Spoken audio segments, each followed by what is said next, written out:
Hello বন্ধুরা, তোমরা সবাই কেমন আছো? আমি ভালো আছি। কাল তোমাদের বলেছিলাম যে আমি অনলাইনে 3টে জিনিস অর্ডার করেছিলাম, তো কালকে তো দেখানোর আগেই আমার ছেলে ছিঁড়ে দিয়েছে। তো আজকেও একটা এসেছে, সেখানেই যাচ্ছি নিতে আর কি। তো চলো আমার সাথে থাকো।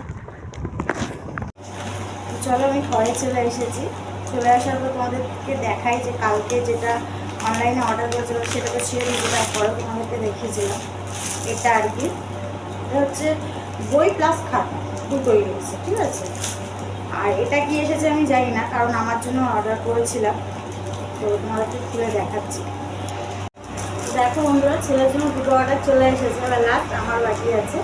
জানি না কবে আসবে, কাল আসবে না পরশু দিন আসবে। তো যেদিনই আসুক না কেন সেদিনও তোমাদের সাথে শেয়ার করবো। তো তোমরা অবশ্যই বলো যে তোমাদের কেমন লেগেছে, ঠিক আছে। আজকের দিনের মধ্যে এইটুকুনি থাক, আগামীকাল আবার দেখা হবে তোমাদের সাথে। সবাই ভালো থেকো, সুস্থ থেকো, আর সাথেও থেকো। আর একটা লাইক, কমেন্ট, শেয়ার করে দেবো।